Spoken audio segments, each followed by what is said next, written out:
There are always this kind of subgroups within PKK, most of the time, or also offshoots of PKK. Most of the time, it functions as a way out for PKK to not claim responsibility when they deem that the responsibility is too costly or for their image abroad, for example. They have TAK, offshoot organization, which is targeting the tourist destination, especially in Turkey. It has a history of targeting those destinations, but this is purely because of PR purposes for PKK, as it is concerned about its image and its relations with especially Western countries. It does not claim responsibility for the attacks that were carried out by TAK. And I think this is another, let's say, policy of PKK. And in the case of the battalion of Immortals, it is also a way of motivating its followers and members for, let's say, much more idealistic, so to speak, ideals in their fight against their alleged enemy.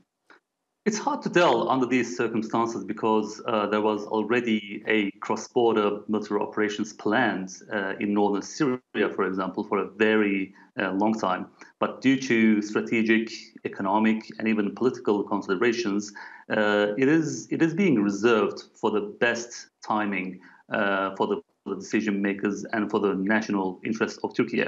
Of course, there's always a, let's say, payback and retaliatory attacks or operations carried out by the Turkish armed forces. It usually comes in the forms of the air bombings, especially the hideouts of PKK in northern Iraq.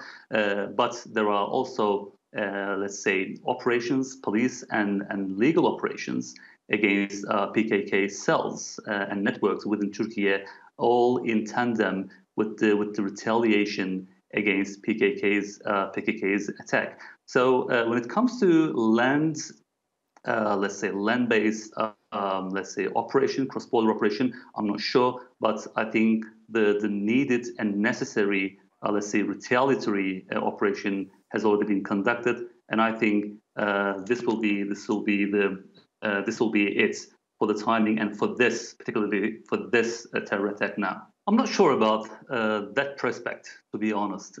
Yes, Turkey has been making the same arguments and strongly making the arguments based on evidences, based on real threats posed by PKK, as we have seen the latest example at the weekend. But we haven't seen a greater regard to those considerations. Yes, Sweden's accession bid is a new impetus for the countries, for the states, which would be a thing within the real political thinking of states to pay more attention because they have an interest in this now. But even so, I don't see a change in the behavior and also attitude of these states, especially the allies from which Turkey or Ankara expects the most. Yes, the condemnation messages of solidarity are all welcome, and they have always been in this way. But what Turkey is asking from now on is acting upon those, let's say, condemnation or cracking down more practically on PKK members and sympathizers on their soil or whatever at their disposal within their capacity.